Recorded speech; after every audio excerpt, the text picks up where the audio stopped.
साव पूर्व मंत्री के निष्कासन से संबंधित था तो उस पर वही बात करना चाहिए था। आप उस प्रेस कॉन्फ्रेंस में माननीय राहुल गांधी जी को प्रधानमंत्री का बात करने लगे। अच्छा, ये बोलते हैं कि लोकप्रिय मुख्यमंत्री जी के बारे में टिप्पणी कर दी। मेरी माँ पूर्व विधायक निर्मला देवी जी को नंगे पांव और नाइटी में फोन छीन करके उनको थाना भेज दिया गया और पूरे उसी तरह से सामान के ऊपर बुलडोजर चला दिया। केंद्र नेतृत्व को उस प्रेस कॉन्फ्रेंस में क्यों घसीटे? आप बोल रहे हैं कि हमको प्रधानमंत्री बनाना है माननीय राहुल गांधी जी को, तो इसका मतलब कि योगेंद्र साहु जी पार्टी में थे इसलिए प्रधानमंत्री नहीं बन पा रहे थे। बाकी जितना भी वैल्यूबल सामान था, कम से कम 20-30 लाख का सामान पूरा डैमेज कर दिया गया है, क्योंकि मुझे अनुशासन तोड़ना पड़ रहा है, क्योंकि उन्होंने मुझे मजबूर किया अनुशासन तोड़ने के लिए। अगर वो झूठ नहीं बोलते प्रेस में आके तो हम ये सब कागज लेके नहीं आते, क्योंकि जब हम माननीय मुख्यमंत्री जी के खिलाफ अगर पूर्व मंत्री योगेंद्र साहु जी अपना मतलब जब उनको अपना दर्द पे वो बोल रहे थे, तब उनको याद आया कि हम लोग कांग्रेस के हैं, और उससे पहले भूल गए थे कि हम लोग कांग्रेस के हैं। इसकी कोई नोटिस नहीं दी गई है। कौन सा नियम कहता है कि बिना नोटिस का आप किसी भी वरिष्ठ कांग्रेसी को आप निकाल सकते हैं? और ये दबाव में नहीं हुआ है ये कार्रवाई, तो कैसे हुआ है? क्योंकि ये खुद बोल रहे हैं प्रेस कॉन्फ्रेंस में कि दबाव से हमने लेके आए। इनको खुद बोलना पड़ रहा है, क्यों बोलने का जरूरत पड़ रहा है? ये साफ साफ दिखाता है कि दबाव में किया गया है। कांग्रेस के प्रवक्ता हैं राकेश सिन्हा जी, और जो जेएमएम के प्रवक्ता है मनोज पांडे जी, ये हमको हिदायत दे रहे हैं प्रेस में कि अगर कोई मसला था तो उसको हल करना चाहिए था, पार्टी में आके हल करना चाहिए था। झारखंड के पूर्व मंत्री और प्रदेश कांग्रेस के वरिष्ठ नेताओं में से एक योगेंद्र साहु, जिन्हें पार्टी ने सस्पेंड कर दिया है। 3 साल के लिए योगेंद्र साहु को निलंबित कर दिया गया। अब इन्हीं सारी चीजों को लेकर देखिए, कांग्रेस ने कल प्रेस कॉन्फ्रेंस की थी।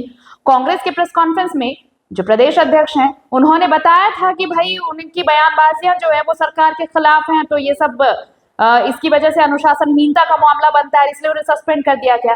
अब देखिए, योगेंद्र प्रसाद की बेटी और पूर्व विधायक अंबा प्रसाद, उन्होंने आज प्रेस कॉन्फ्रेंस किया, और प्रेस कॉन्फ्रेंस में जो उन्होंने पार्टी के जो इस एक्शन को लेकर सवाल उठाए, उन सवालों का वो जवाब चाहती हैं। सबसे पहले तो उन्होंने ये कहा कि योगेंद्र साहु को लेकर अगर प्रेस कॉन्फ्रेंस किया गया था, तो फिर इसमें केंद्र को क्यों घसीटा गया? मतलब केंद्रीय नेतृत्व को क्यों घसीटा गया? जो राहुल गांधी हैं, उनके पीएम बनाने का क्या मतलब है? पीएम बनाने का सवाल, क्योंकि कल कमलेश महतो ने ये कहा था, केशव कमलेश महतो ने ये कहा था भाई कि देखिए उनको प्रधानमंत्री बनाने का सब कोई सभी कोशिश करे, सब चाहते हैं कि राहुल गांधी प्रधानमंत्री बने, तो इस पर सवाल उठाया अंबा ने। तो भाई ऐसा था क्या कि योगेंद्र साहु पार्टी में थे इसलिए राहुल गांधी प्रधानमंत्री नहीं बन पा रहे थे, इसलिए उन्हें निलंबित कर दिया गया? उन्होंने, अंबा प्रसाद ने ये कहा कि पार्टी को तब याद आया कि अनुशासनहीनता का मामला है जब उन्हें नोटिस दिया जा रहा था। उस वक्त क्यों नहीं याद आया कि अंबा प्रसाद और योगेंद्र साहु और निर्मला देवी का भी पार्टी से कोई नाता है? जब उनके घर पर बुलडोजर चलाया जा रहा था, उस वक्त क्यों नहीं याद आया? लेकिन बयानबाजियों को लेकर पार्टी ने अनुशासनहीनता का पाठ पढ़ाया। तो उन्होंने बहुत सारे सवाल उठाए हैं। उन्होंने कहा कि क्या पार्टी को यह बुरा लगा कि प्रदेश नेतृत्व से बात करने की बजाय वो सीधे केंद्रीय नेतृत्व के पास पहुंच गई? राहुल गांधी से उन्होंने बात कर ली अपनी मुश्किलों को लेकर, अपनी समस्याओं को लेकर। तो पार्टी करना क्या चाह रही थी? अगर पार्टी को इतनी तकलीफें थी, पार्टी फोरम पे जब बात रखी जा रही थी, तो पार्टी ने इनकी बातों पर ध्यान क्यों नहीं दिया? जब एक कमेटी बनाई गई थी बड़कागांव, जब कमेटी आई थी कांग्रेस की, उस वक्त कांग्रेस ने ध्यान क्यों नहीं दिया था? उस वक्त कहाँ गया था? क्या उन्हें पता नहीं था? अगर ये भी कहा जा रहा है कि उन्हें जानकारी नहीं थी, तो फिर वो कमेटी क्यों गई थी बड़कागांव? उन्होंने बाकायदा मंत्रियों और विधायकों के नाम भी गिनाए भाई कि जो बड़कागांव आए थे इस पूरे मामले की जांच करने के लिए। तो बहुत सारे सवाल अंबा ने उठाए, और अंबा ने एक सवाल ये कहा है कि ये उनके सम्मान की लड़ाई है, ये उनके पूरे परिवार के सम्मान की लड़ाई है, उनके आत्मसम्मान की लड़ाई है, और वो लड़ती रहेंगी जब तक कि उन्हें न्याय नहीं मिल जाता। प्रेस कॉन्फ्रेंस के रांची में उन्होंने बहुत सारी बातें कही हैं। पार्टी से भी ये सवाल पूछा है कि इसका आधार क्या है, जो पार्टी ने एक्शन लिया उसका आधार क्या है, और पार्टी ने इतने दिनों से अपने एक पुराने कार्यकर्ता, वरिष्ठ कार्यकर्ता की बातों को नजरअंदाज क्यों किया?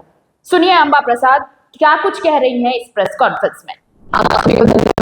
आप अपना कीमती समय निकाल के आए, क्योंकि आज जो प्रेस कॉन्फ्रेंस है इस पे मैं कोई भी जनरल बात नहीं करना चाहती हूँ। सारा टेक्निकली और न्यायालय के कागज के साथ मैं बैठी हूँ, ताकि आपको भी अनुसंधान करने का मौका मिले कि जो कार्रवाई हुआ, जो जिससे घर टूटा, वो सही है कि गलत।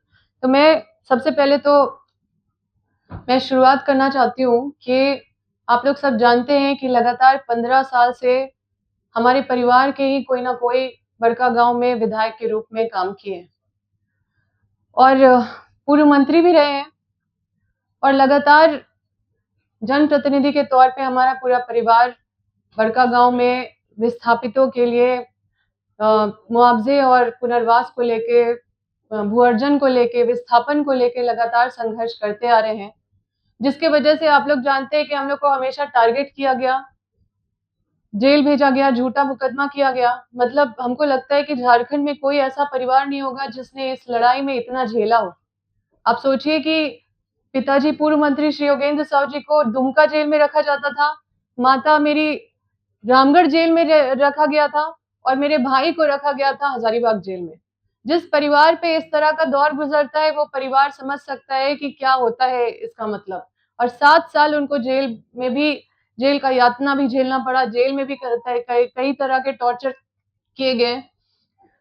उसके बाद लगातार हम लोग संघर्ष करते ही रह रहे हैं और अभी भी हम लोग इस लड़ाई में हमेशा कहीं ना कहीं अकेला महसूस करते हैं। और उसके बाद देखिए, राज्य सरकार और केंद्र सरकार का इस मामले में हमेशा उदासीनता देखने को मिलता है। विस्थापन के मामले में हो या फिर जो पुनर्वास या भू अर्जन से संबंधित जितनी भी समस्याएं हैं, उस पे हमेशा देखिएगा केंद्र सरकार और राज्य सरकार की उदासीनता है। अब एनटीपीसी अडानी और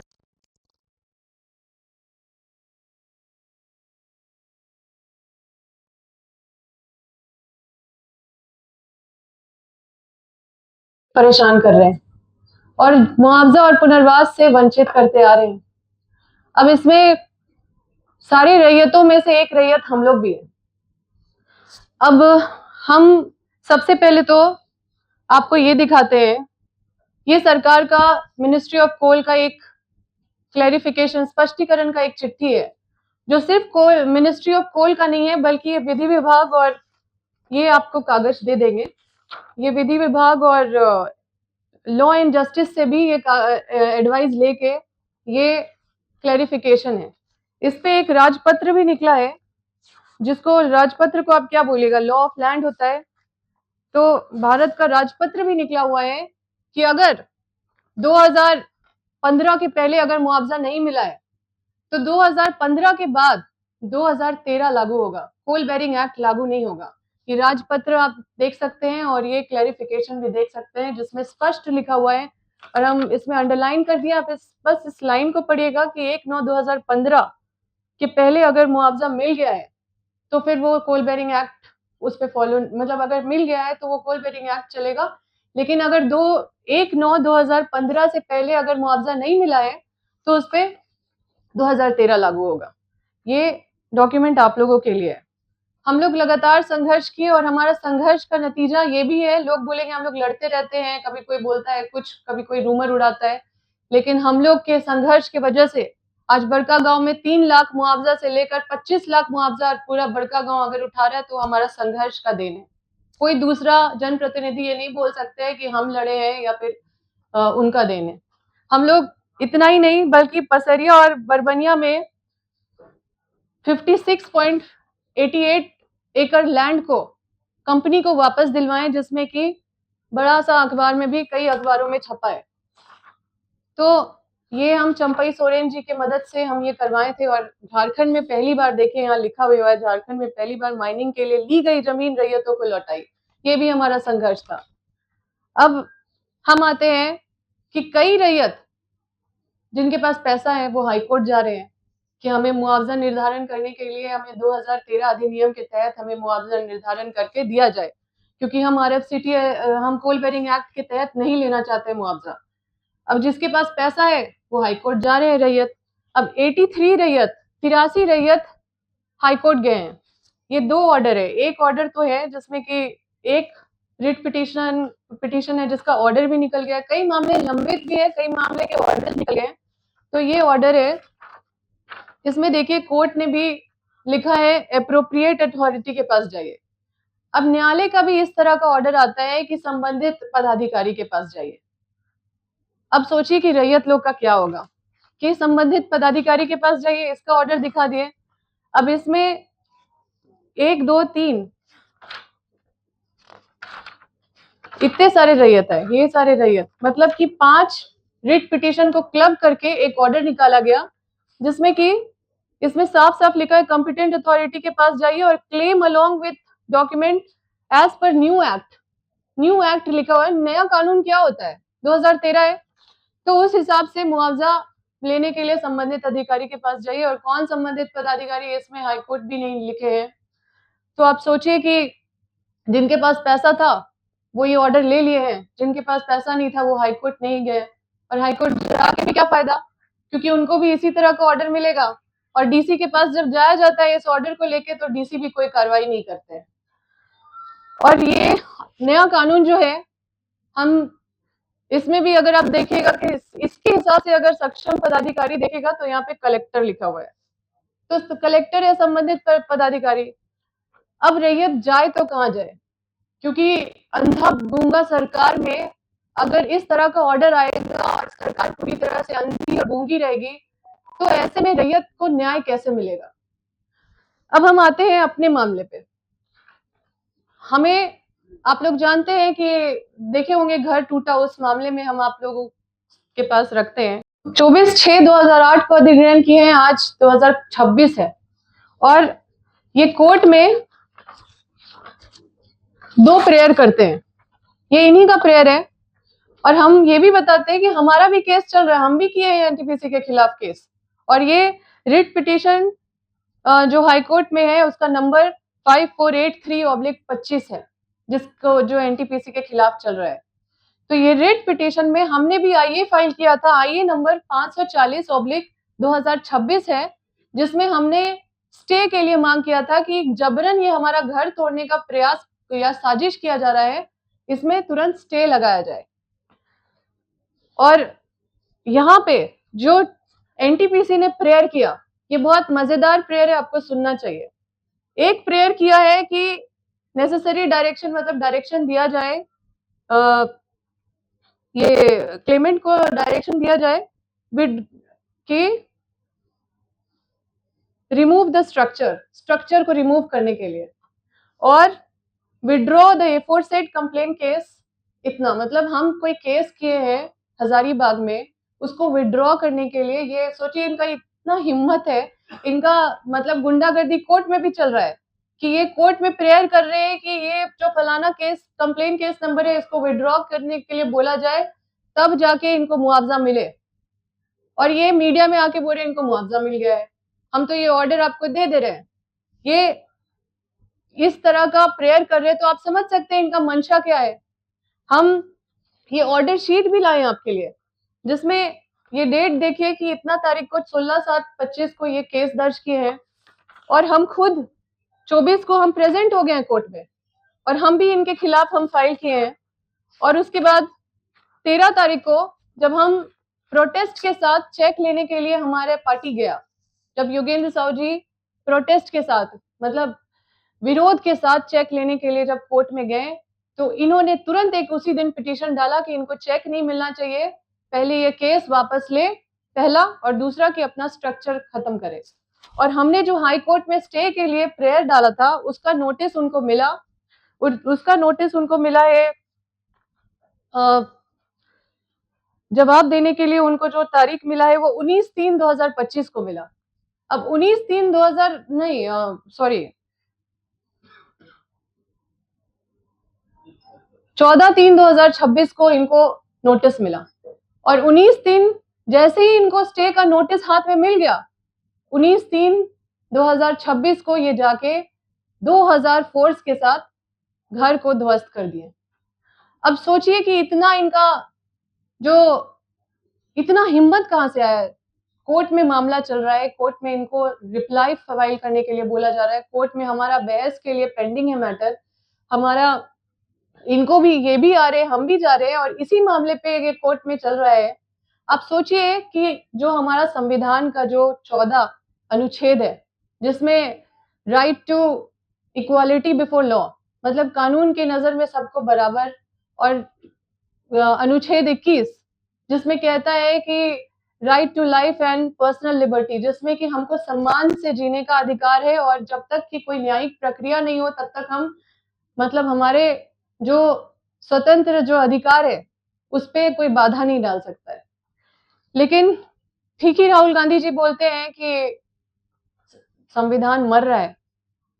आप सोचिए, संविधान का धज्जी नहीं उड़ रहा है तो क्या उड़ रहा है? आप सोचिए कि जब तीनों जो, अब तो चौथा स्तंभ है, लेकिन जब तीनों स्तंभ जब इस तरह से काम करने लगे तो ये संविधान का कहाँ ये संविधान है? आप देखिए कि इस तरह से जो कार्रवाई किया गया और जो इतने सारे फोर्स के साथ भेजा गया, हम अकेले गिने हैं गाड़ी कम से कम 10-100 ठो गाड़ी होगा।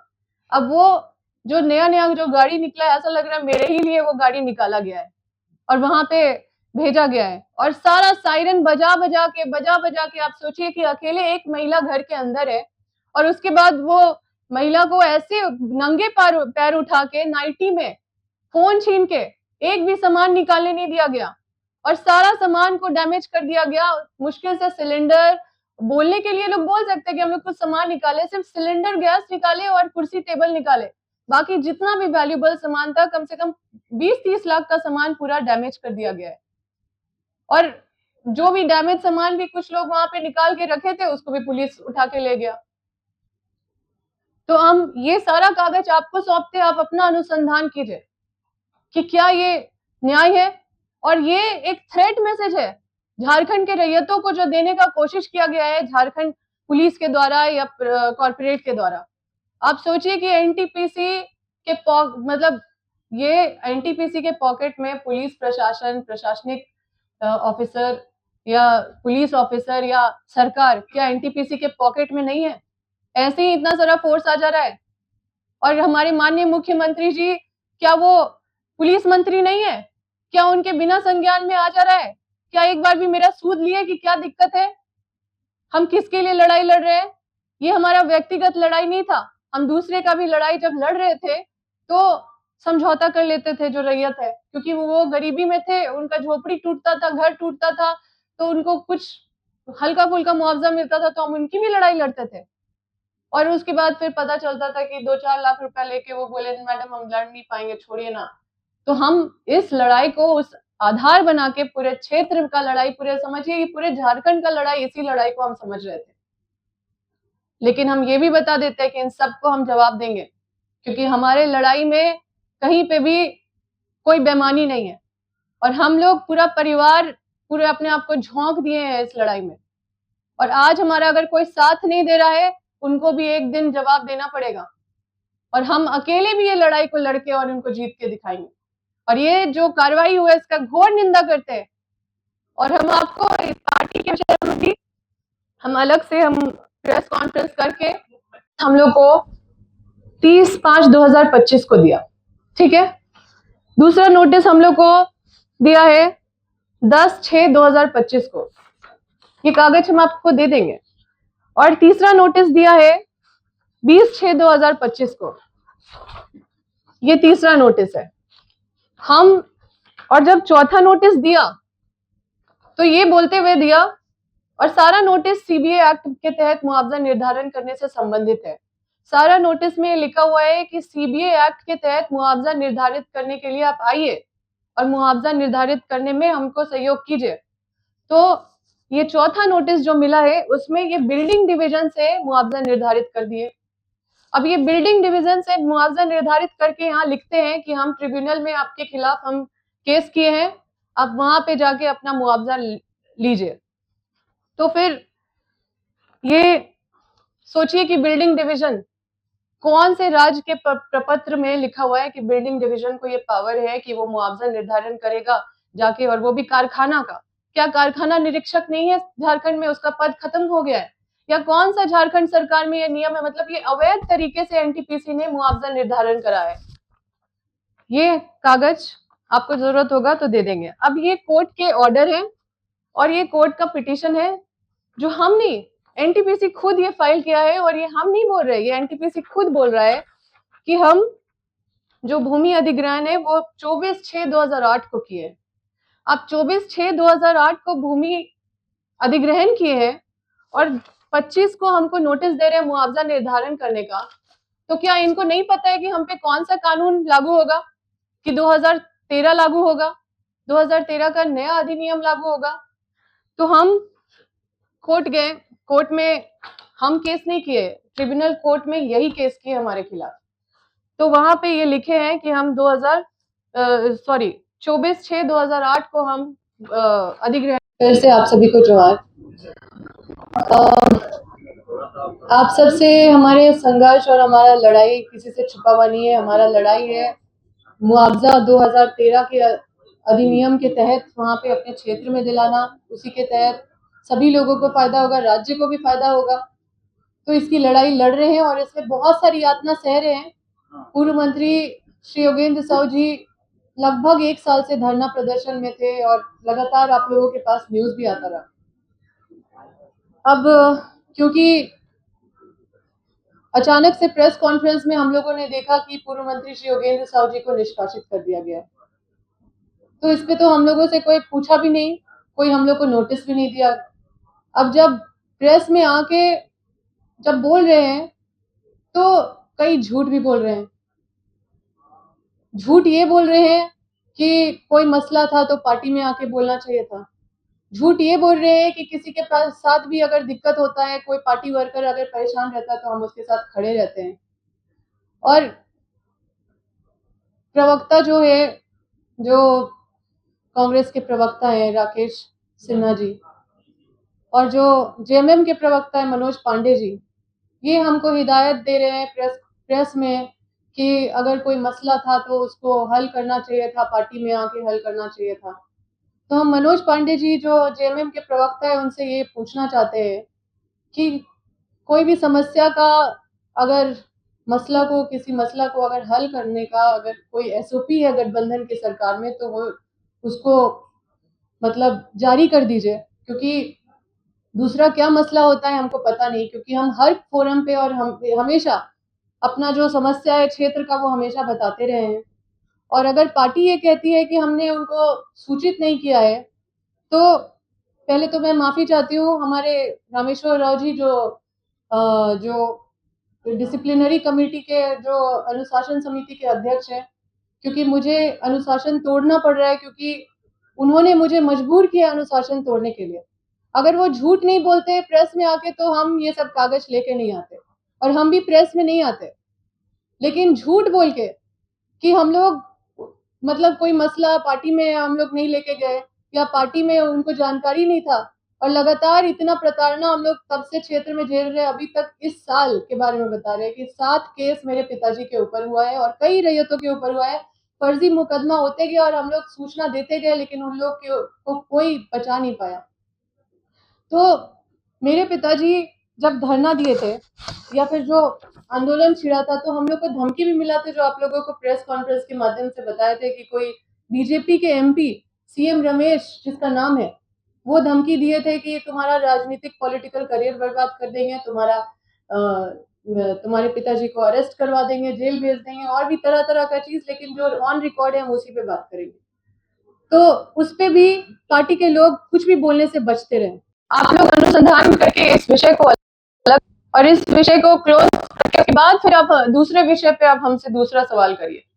व्यवस्था क्या है कि आपके पक्ष में वो नहीं है और पुलिस प्रशासन आप पर कार्रवाई कर रहा है? क्यों विवश है? उनसे पूछिए, ये तो उनकी बात है, ये हमारी बात नहीं है। लेकिन हम आपके पास जो भी आए न्यायालय के दस्तावेज के साथ आए। अगर एनटीपीसी सही है तो इसी तरह से बैठ के न्यायालय का दस्तावेज लेके, जो ट्रिब्यूनल कोर्ट हो या हाई कोर्ट का कोई भी ऑर्डर दिखा दे जिसमें उनको लिखा हुआ है कि जबरन वो मतलब हमारा घर तोड़ सकते हैं या जबरन वो पुलिस प्रशासन को लाके हमारा घर तोड़ देंगे। और उन्होंने न्यायालय से ये भी बात छुपाया है कि उन्होंने ऑलरेडी हमारा कारखाना तोड़ दिया है। उन्होंने कोर्ट से छुपाया है, कोर्ट में इस बात को पूरी तरह से छुपाने का कोशिश की है कि कारखाना वहां पे जो फैक्ट्री है पूर्व मंत्री योगेंद्र साहु जी का, उसको 1/8/2025 में ही ध्वस्त कर दिया गया बिना कोई नोटिस का। और आज आप लोग को मीडिया वाइट देते हैं एनटीपीसी के लोग कि हम लोग को मुआवजा दे दिए। तो हम ये सारा चीज आप लोग को पास रख दिए हैं और इस तरह से हम आपको बता रहे हैं कि एक ये मैसेज मतलब देने का जो कॉर्पोरेट ने कोशिश किया है कि जब तुम्हारे नेता के साथ हम ये हालत कर सकते हैं तो तुम लोगों का क्या हालत कर सकते हैं। ये जो थ्रेट मैसेज देने का कोशिश किया गया है ये सब कोई समझ रहा है और इसकी लड़ाई तो हम लड़ेंगे और सबको इस पे सबको कोर्ट पे घसीटेंगे और सबका धज्जी उड़ेगा। एक सवाल है, कार्यपालिका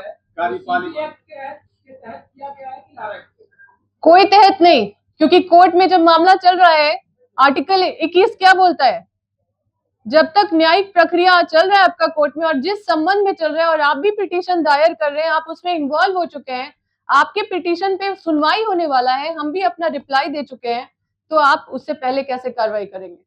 आप उससे पहले जबरन जाके 2000 फोर्स लेके, और जबकि हमने इसकी सूचना पार्टी में हर किसी को दिया, आला अधिकारियों को दिया। देखिए वो लोग बिल्डिंग डिवीजन से कंपनसेशन निर्धारित कराए हैं, आप बताइए, उनसे पूछिए कि कौन सा ऐसा प्रपत्र है, संग्रह है सरकार का जिसमें लिखा हुआ है कि बिल्डिंग डिवीजन कारखाना का मुआवजा निर्धारण करेगा या फिर घर का निर्धारण करेगा मुआवजा। ऐसा कोई नियम है क्या? ये अवैध तरीके से ये मुआवजा निर्धारण किया गया है। देखिए हम तो सारा न्यायिक पेपर, जितना भी न्यायालय का कागज है, कोर्ट का ऑर्डर है, सब लेके आए हैं। अब आप उनको बोलिए कि अगर आपको ऐसा ऑर्डर मिला है तो आप भी लेके इस तरह से प्रेस कॉन्फ्रेंस कीजिए कि आपको न्यायालय ने बोला है कि आप जाके घर तोड़ दो, इस तरह का कुछ बोला है। जब सुनवाई हो रही थी और इस पे सुनवाई के लिए डेट रखा गया था, तो आपको जब स्टे ऑर्डर का जब नोटिस मिल गया तो आप तुरंत आनंद फानंद में सारे मतलब जबरन जाके घर कैसे तोड़ दिए। आपको न्यायालय का भी कोई इज्जत नहीं है, कोई सम्मान नहीं है, आप हाई कोर्ट और ट्रिब्यूनल कोर्ट को भी कुछ नहीं समझते हैं, आप उससे भी बड़े अपने आप को समझते हैं। तो ये चीज आप लोगों के बीच में हम रखते हैं और आप लोगों से सवाल करते हैं। हम आप जनता से भी ये सवाल करना चाहते हैं कि क्या हमारा झारखंड जल जंगल जमीन के अधिकार की रक्षा करने के लिए बनी है, या यहाँ पे अबुआ का राज है या बबुओं का राज है? ये सवाल का जवाब आप लोग दे दीजिए। ये तो आप ही जवाब देंगे क्योंकि जो चुनाव हो रहे थे, चुनाव जो हो रहे थे उसमें सवाल है कि जब 2019 में आप विधायक बने तो विधानसभा में यही चीज का मामला उठाई थी, सभा ने एक्सेप्ट भी किया, कमेटी भी गठन की, आप कमिश्नर के साथ बैठी भी, क्या रिजल्ट था, क्या जवाब आया, आज तक ओपन नहीं हुआ। देखिए हमेशा हमने आप लोग के बीच में एक एक चीज रखते गई हूँ, हमेशा प्रेस कॉन्फ्रेंस करके आप लोग को बताते गए हैं कि उस कमेटी में 2 अलग अलग रिपोर्ट बना। जो रिपोर्ट कमिश्नर की अध्यक्षता में बनना चाहिए था वो कमिश्नर ने बनाया, लेकिन उसमें डीसी और एनटीपीसी साइन नहीं किया। डीसी और एनटीपीसी साइन नहीं किया और समझिए खलबली हो गया कि 2013 कैसे लागू कर देंगे, क्योंकि जो मुआवजा दिए फिर से मुआवजा निर्धारण करना पड़ेगा उनको। देखिए देखिए सबसे पहले थोड़ा भाषा को अपना तरीके से आप लोग पेश कीजिए, बिना कोई चीज जाने आप लोग कुछ भी शब्द का प्रयोग मत कीजिए। आप लोग जानते हैं कि जब हम विधायक बने तो 2 साल तो कोरोना था, 3 साल हम लगातार कोशिश किए, जिसका परिणाम स्वरूप आपको पता है कि विस्थापन आयोग का गठन हमारे प्रयास से 8 अगस्त को ही 2024 को ही हो गया था, जिसका नियमावली पिछले साल मुहर लगा था। तो ये हमने हमेशा प्रयास किया है और ये जो आपको अपना उपलब्धि बताएं, 5 लाख मुआवजा जो हमने क्षेत्र में बढ़ाया, जो 20 से 25 लाख हुआ, वो हमारा ही संघर्ष का देन था। जो ये 58.88 एकड़ जो जमीन जो रैयतों को वापस करवाया वो भी हमारा ही संघर्ष था और इस पे हमने लगातार लड़ाई लड़ी है और नतीजा ये है कि कमेटी भी बना गया और कमेटी में रिपोर्ट भी आया, लेकिन उस रिपोर्ट में कमिश्नर के अलावा डीसी और एनटीपीसी साइन नहीं किया। बिल्कुल गए, फिर से रिपोर्ट वापस किया। देखिए मेरे पास आप लोग का हर सवाल का जवाब है, लेकिन आप लोग उसको पहले समझिए, तरीके से बोलिए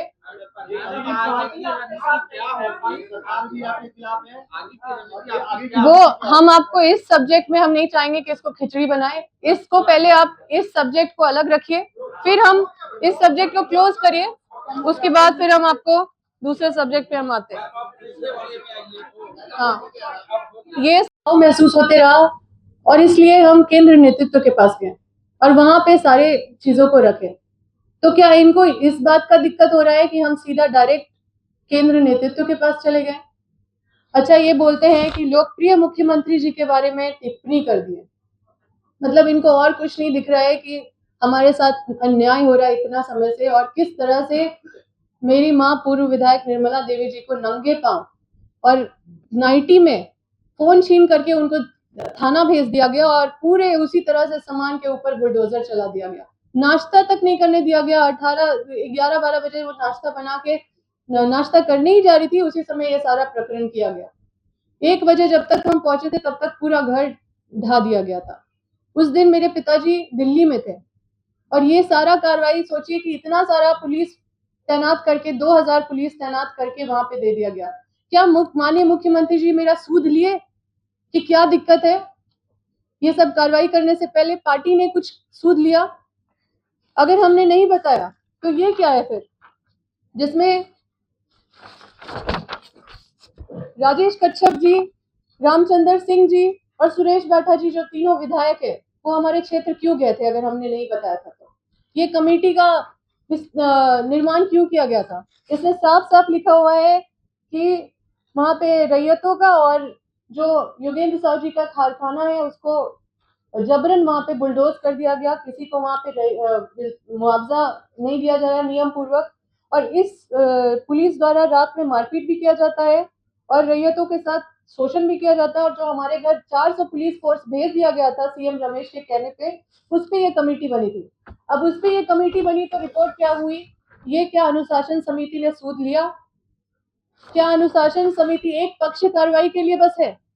क्योंकि जब हम माननीय मुख्यमंत्री जी के खिलाफ अगर पूर्व मंत्री योगेंद्र साहु जी अपना मतलब जब उनको अपना दर्द पे वो बोल रहे थे तब उनको याद आया कि हम लोग कांग्रेस के हैं, और उससे पहले भूल गए थे कि हम लोग कांग्रेस के हैं।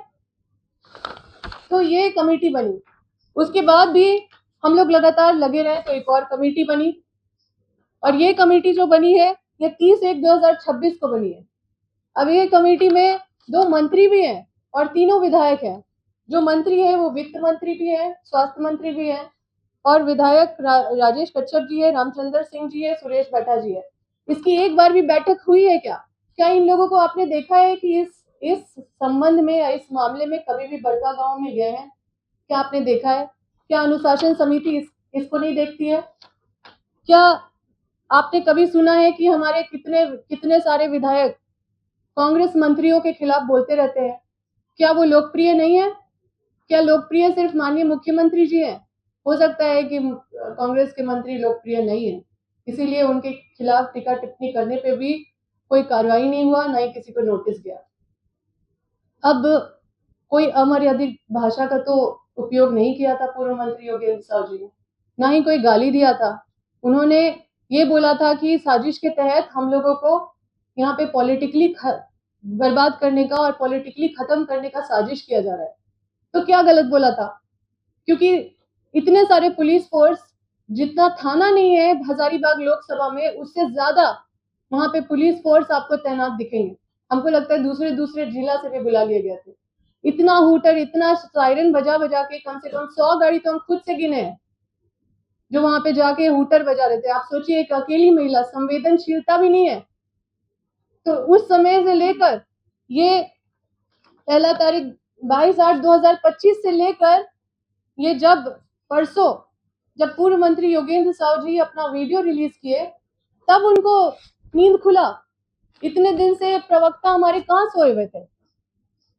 इनको जो मन करता है, जो बोला जाता है वो बोल देते हैं भोंपू की तरह। हाँ, जो सिखा दिया जाता है वो बोल देते हैं, हंसते हंसते बात करते हैं, कोई गंभीरता नहीं है। अच्छा, आपने प्रेस कॉन्फ्रेंस में राहुल गांधी का नाम क्यों लिया? जब योगेंद्र साहु पूर्व मंत्री के निष्कासन से संबंधित था तो उस पर वही बात करना चाहिए था। आप उस प्रेस कॉन्फ्रेंस में माननीय राहुल गांधी जी को प्रधानमंत्री का बात करने लगे। आप केंद्र नेतृत्व को उस प्रेस कॉन्फ्रेंस में क्यों घसीटे? आप बोल रहे हैं कि हमको प्रधानमंत्री बनाना है माननीय राहुल गांधी जी को, तो इसका मतलब कि आप मतलब योगेंद्र साहु जी पार्टी में थे इसलिए प्रधानमंत्री नहीं बन पा रहे थे, ये कहना चाहते हैं? या फिर हम लोग मिल लिए राहुल गांधी जी से इसलिए उनका नाम घसीटा गया?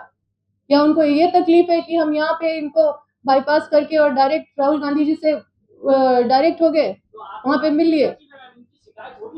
तो मैं जो है ये जो निष्कासन का जो ये चिट्ठी निकला है, इसकी कोई नोटिस नहीं दी गई है। कौन सा नियम कहता है कि बिना नोटिस का आप किसी भी वरिष्ठ कांग्रेसी को आप निकाल सकते हैं?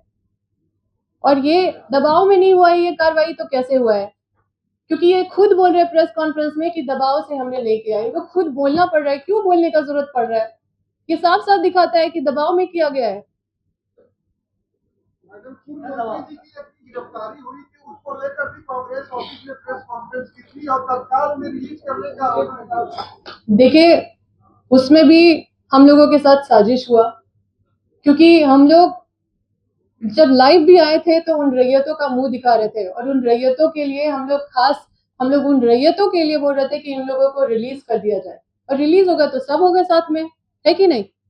जब थाना में पकड़ के कोई ले गया है 5-6 लोग को, तो छूटेगा तो सब एक साथ छूटेगा ना। लेकिन आप सोचिए कि किस तरह का प्लानिंग करके, किस तरह का दिमाग लगा के योगेंद्र साहु और निर्मला देवी को सिर्फ छोड़ा गया और सभी रैयत को जेल भेज दिया गया। हम रात भर कुर्सी में बैठे रहे चौकीदार की तरह। हम सोचे कि योगेंद्र साहु और निर्मला देवी को गायब करेगा और रैयत लोग को गायब कर दिया गया। और लेकिन एक ऐसा ये मामूली केस था कि 5 दिन के अंदर बेल हुआ उन लोगों का। आप समझ सकते हैं कि ये लोग किस तरह का केस कर पाए होंगे कि 5 दिन के अंदर उनका बेल हुआ। हम लोग रैयतों के साथ हर पल खड़े थे। तो जो साजिश किया जा रहा है, जितना हम लोग को टारगेट किया जा रहा है शुरू से और अभी से, हम लोग इस लड़ाई में अकेले लड़ रहे हैं और माननीय राहुल गांधी जी पे विश्वास है। हम लोग ये सारी बातों को वहां पे लेके जाएंगे।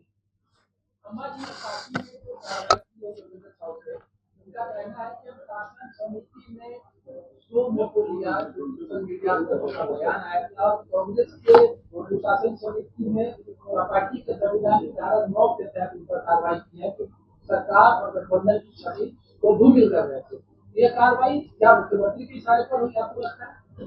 सरकार और देखिए, सरकार और पार्टी जनता से अलग नहीं होती है। अगर जनता है, जनता से ही पार्टी बनती है, जनता से ही सरकार बनता है।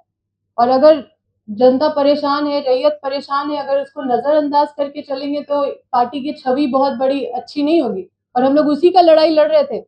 हम लोग अपने क्षेत्र के, अपने राज्य के विस्थापितों का लड़ाई लड़ रहे थे। उसमें हमारा साथ देना चाहिए था, उसमें हमारा सूद लेना चाहिए था।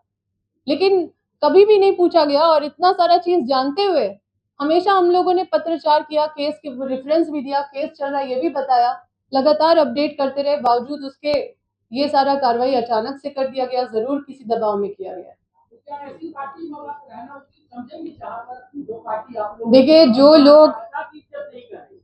लोग देखिए, सबसे पहले तो ये बताना चाहते हैं कि आत्मसम्मान को विसर्जित करते हुए या परिवार का सम्मान को विसर्जित करते हुए हम कोई राजनीति नहीं कर सकते। और इसका जवाब तो इन लोगों को देना पड़ेगा, क्योंकि हम अपने जगह में सही हैं और अगर गलत है तो ये लोग उसका स्पष्टीकरण दें, उसका हमको पूरा मतलब अच्छे से सफाई से बताए कि कहाँ गलत है। और हमको अगर ये लोग सिखा रहे हैं, वैसे लोग सिखा रहे हैं जो जनता में कभी गए नहीं।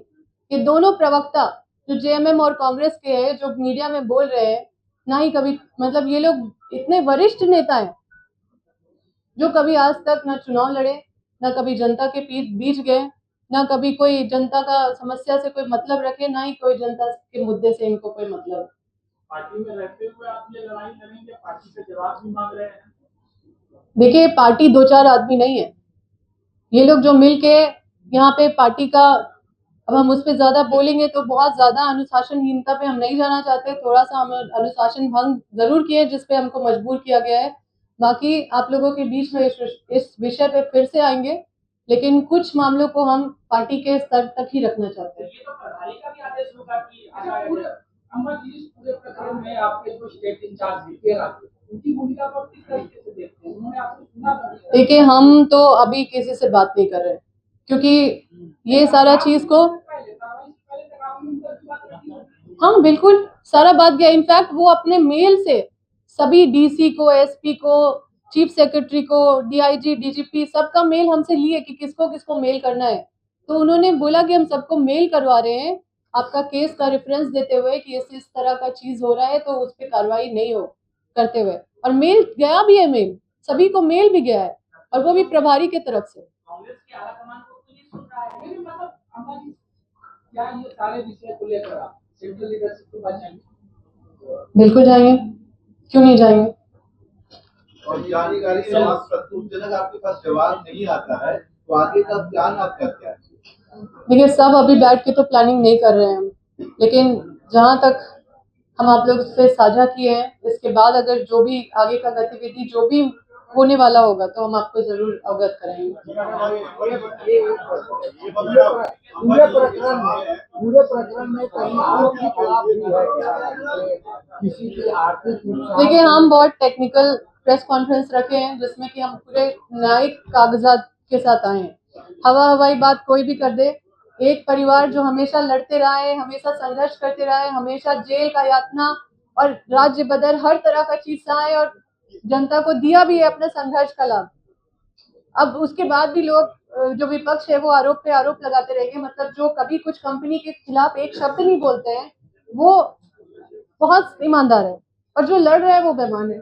ये तो बड़ा अजीब बात वो लोग करते हैं। मंत्री का भी कोई आर्थिक लाभ है क्या यहाँ पे? क्योंकि वहाँ देखिए, हम इतना निम्न स्तर का कमेंट नहीं करना चाहते हैं, ये सब आप लोग अनुसंधान करें।